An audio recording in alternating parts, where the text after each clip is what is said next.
और साथ ही देश के भारतीय जनता पार्टी के शीर्ष पुरुष बात है आज अपने अधीन दो मंत्रियों के बीच में इस विषय के निराकरण का कोई प्रयास करते हुए हमें दिखाई नहीं देती। 3 माह से अधिक समय बीत चुका है। आज जब तक प्रधानमंत्री से समय मिलने की संभावना है और समय मिलते ही साथ मैं जाकर उनसे मिलूंगा और उस परियोजना के बारे में हस्तक्षेप करने की बात उनके सामने मैं रखूंगा ताकि जबलपुर के साथ साथ इस संपूर्ण महाकौशल के विकास के साथ में न्याय हो सके। ये कुछ विषय थे जो आप सबके सामने मैं रखना चाहता था। इस बार के सत्र में मेरे द्वारा बैलेट के बाद 19 प्रश्न लोकसभा के सत्र में 13 दिन की कार्यवाही के दौरान लगे। उन सभी के जवाब आप सबके पास है जो आपके माध्यम से जनता तक पहुंच सकेंगे। मैंने आपसे कहा कि कुल 62 प्रश्न लगाए गए। 62 प्रश्नों की सूची आपके पास है। उसमें सड़कों का भी विषय है जो केंद्र सरकार के अधीन आती है। 62 प्रश्नों में जैसे ख्याल से पंकज जी आप वरिष्ठ पत्रकार हैं, केंद्र में सरकार हमारी नहीं है। यदि उपलब्धियों की बात मध्य प्रदेश के हिस्से की करेंगे तो हमारे पास श्रृंखला है। केंद्र में हमारी सरकार नहीं होने के बावजूद हमने लगातार जिन विषयों पर प्रयास किए हैं वो आप सबके सामने निरंतर रखने का काम किया है, चाहे वो सीजीएचएस के डॉक्टर्स का मामला हो या अन्य सारे विषय हो। और जब हमारी सरकार नहीं होती है तब हम प्रयास कर सकते हैं और हमारे द्वारा भारतीय जनता पार्टी के द्वारा निरंतर प्रयासों की पराकाष्ठा की गई। 2 साल में 149 काम है जो अधर में। आपने कल भी मुझसे ये बात की थी और मैंने आपको जवाब दिया था कि जानकारी अधूरी है। आपको जिसने भी जानकारी दी है वो गलत जानकारी दी है। दरअसल में कोई 136 या 139 काम जिसके बारे में आपने कहा कि ये नहीं हुए हैं, ये जानकारी ही पूर्णतः गलत है। ऐसा नहीं है। फर्क इतना होता है कि सांसद के द्वारा जब कोई कार्य किया जाता है, सांसद की अपनी कोई एजेंसी नहीं होती। हम कलेक्टर को लिखकर भेजते हैं, लगभग 40 दिन का समय होता है।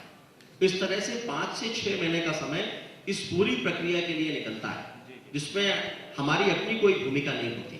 लेकिन ये जानकारी जो आपके पास में है ये गलत है। आपने मुझे बताया कि भोपाल से जानकारी मिली है। फर्क ये है कि जब कोई काम पूर्ण हो जाता है तो उसका कार्य पूर्णता प्रमाण पत्र संबंधित विभाग के द्वारा जब तक जिला योजना कार्यालय को नहीं भेजा जाता तब तक उनकी अपनी सूची में वो काम बाकी दिखाई देता है। लेकिन कोई काम बाकी नहीं है, कोई काम बाकी नहीं है। जो काम अभी आचार संहिता के पहले चल रहे थे, जिनको आचार संहिता के कारण रोका गया था, वो वापस पुनः प्रारंभ हो चुके हैं। 2, 4, 5 काम ऐसे निकल सकते हैं। सबसे ज्यादा परेशान है वो है ट्रैफिक व्यवस्था से।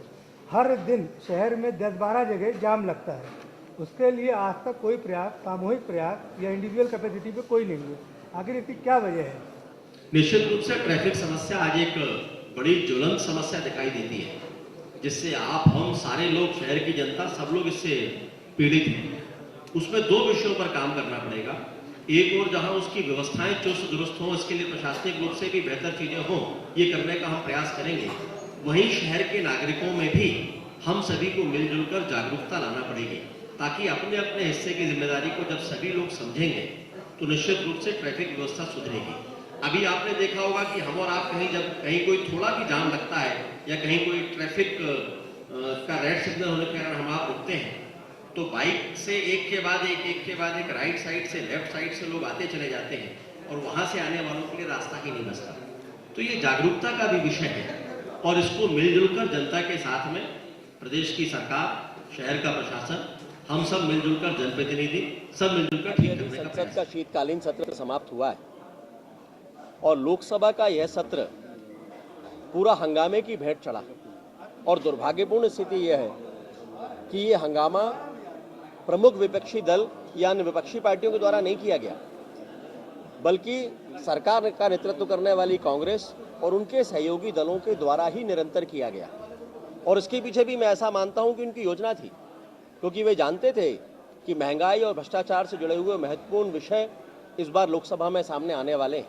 और चूंकि लोकसभा चुनाव नज़दीक हैं, कांग्रेस की सरकार के पास इन विषयों का कोई जवाब नहीं था और इसीलिए उन्होंने योजनाबद्ध तरीके से अपने स्वयं के सहयोगी दलों के सांसदों के द्वारा लगातार संसद में व्यवधान पैदा कराया और ये पूरा का पूरा सत्र जो 5 दिसंबर से 20 दिसंबर तक चलना था, वो 18 दिसंबर को ही उसी हंगामे के बीच में समाप्त कर दिया गया।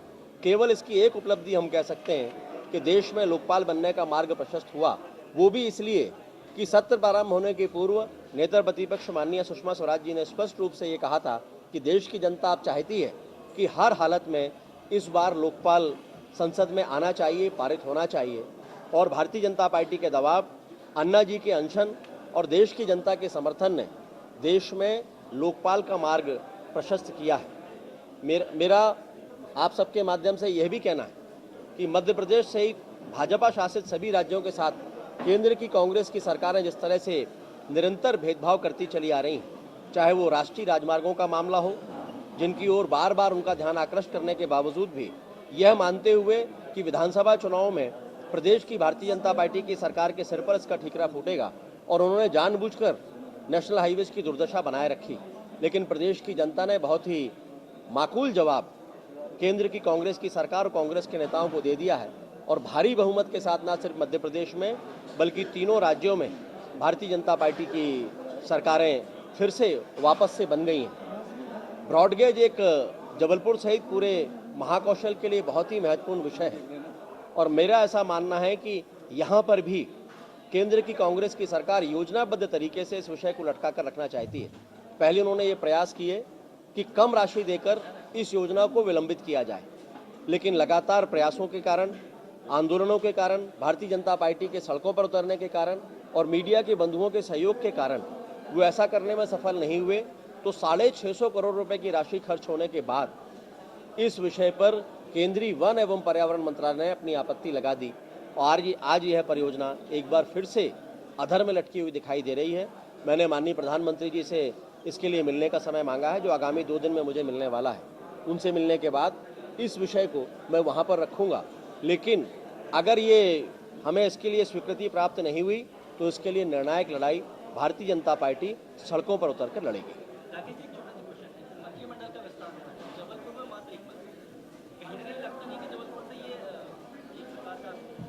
जबलपुर की कहीं पर भी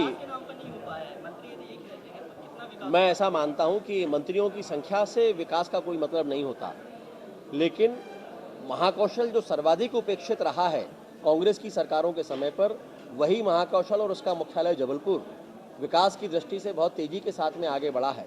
भाजपा की सरकार बनने के बाद माननीय शिवराज सिंह जी चौहान ने उपेक्षा के इस दंश को दूर किया है।